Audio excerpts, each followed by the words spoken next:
right, so this mini lecture, excuse me, is going to look at what happens when we have reflection and interference all at the same time.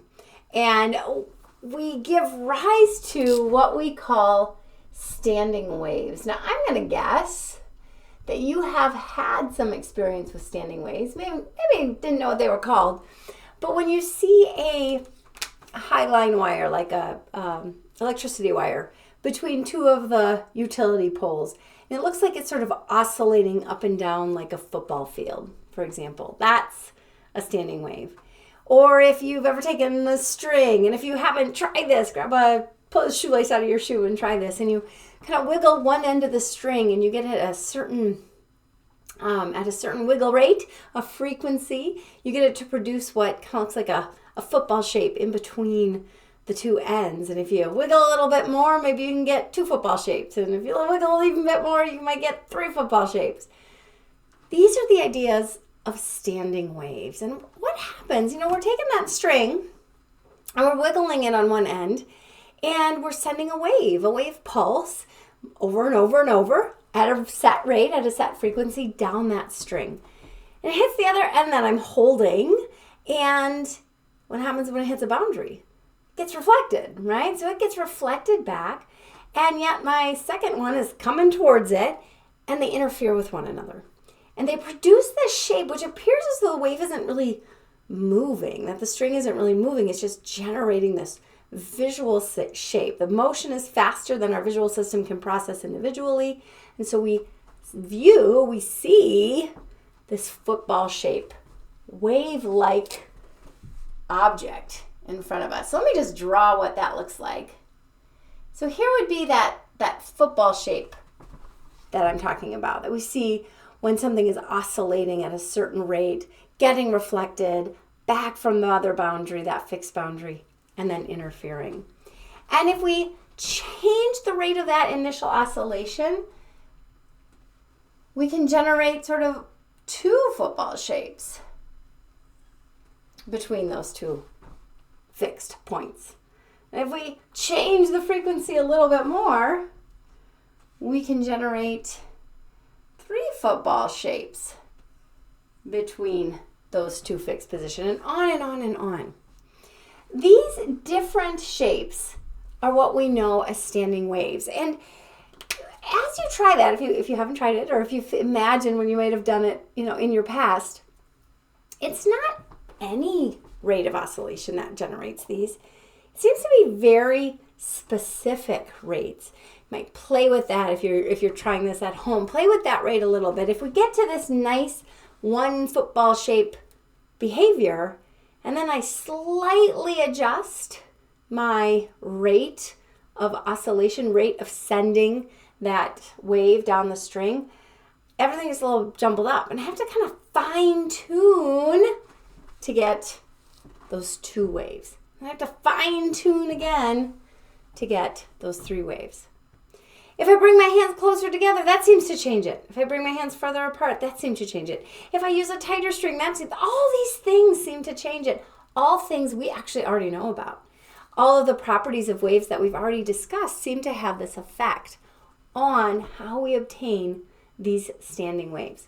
So let's get a little bit of vocabulary down, and then in the next mini lecture, we'll talk about how do we use this information to get some understanding of properties of different waves, to use it to look at how musical instruments are tuned. So we can use this idea in a variety of different ways. All right, so the example I started with were waves on a string, and that's what we're going to use as our model. And then we're going to look at what happens to other places where we can make standing waves. So hold that thought for just a moment. All right, vocabulary first. This single football shape, which is made at the lowest possible oscillation to produce that shape. This is called the fundamental mode.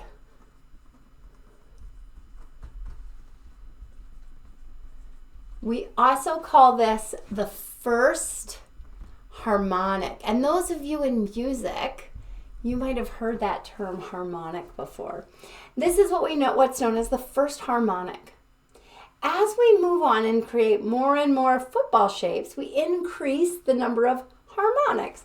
So 2 footballs, that's our second harmonic. 3 footballs, our third harmonic. All right.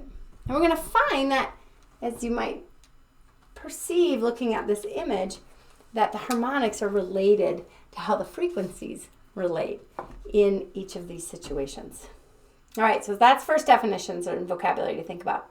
The other is how we describe properties of these particular behaviors. You can sort of imagine, if this is actually constructed, that it looks like that wave is just sort of stationary there, right? We mentioned that.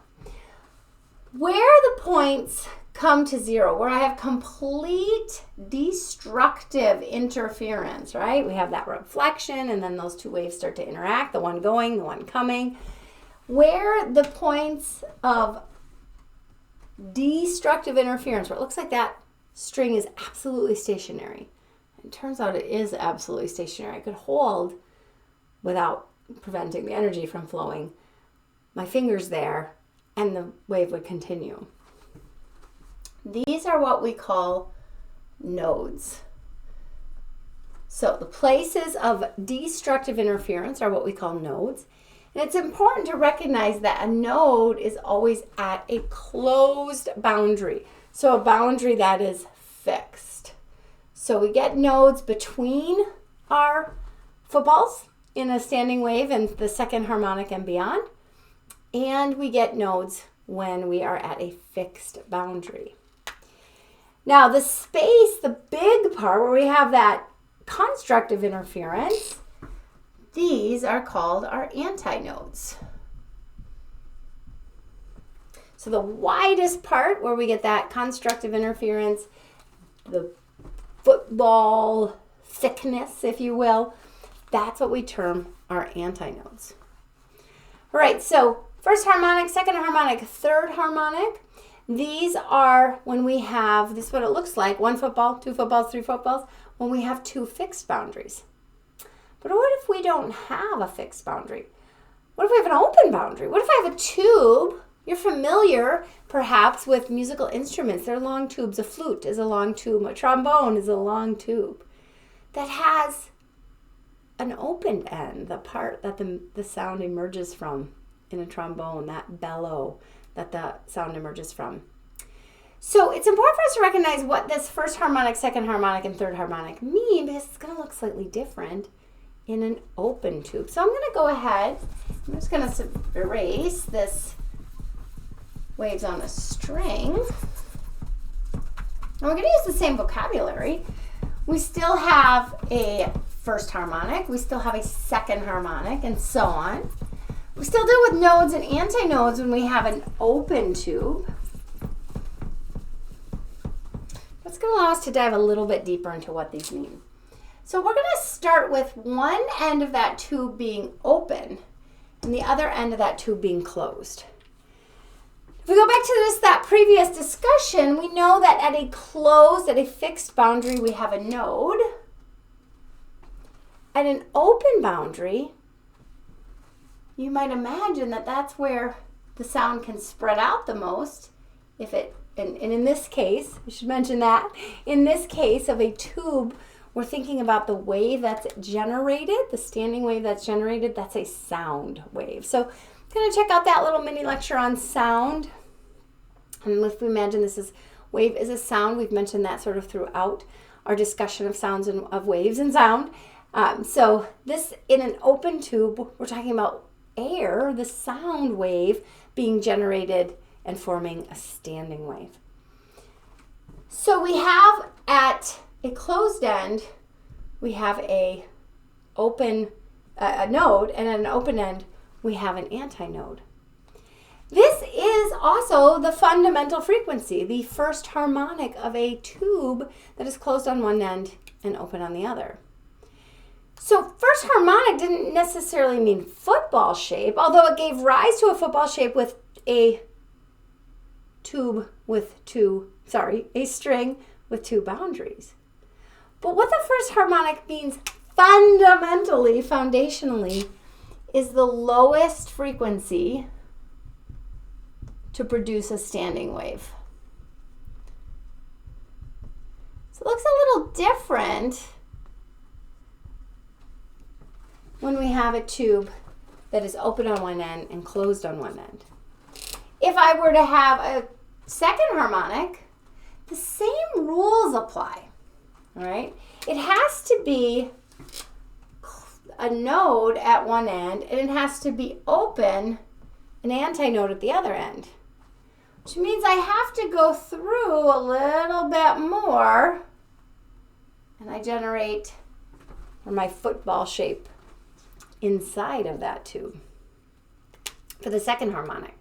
So the first harmonic was the lowest, the longest wave that I can fit inside that tube. And the second harmonic, I continue to have an antinode at the end and a node at that closed boundary. Now, an open closed, that's what we call an open closed tube. Again, it's air that is generated with a standing wave inside that tube. We can also have an open tube. I'm just going to draw the first harmonic of an open tube. Again, the smallest frequency able to produce that standing wave inside an open tube. So open on both ends. And like we mentioned, the antinode has to be in the open area of that. Ooh, that didn't work. Wrong direction of curvature there. There we go. Of that open area. So the first harmonic of an open tube looks again a little different than the first harmonic of an open closed tube.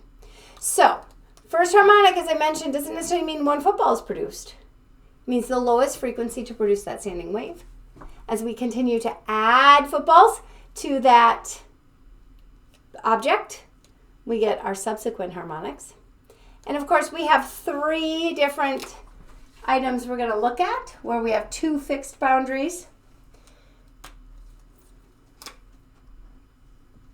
Like a wave on a string.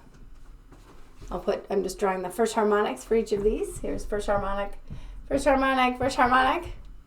A closed open tube and an open tube. All right. In the next mini lecture, we're going to dive a little bit deeper into the physical quantities. We've got the nomenclature down, vocabulary down. Dive a little deeper into the physical quantities that allow us to describe the harmonics, and we'll do a practice problem looking at that. Good job.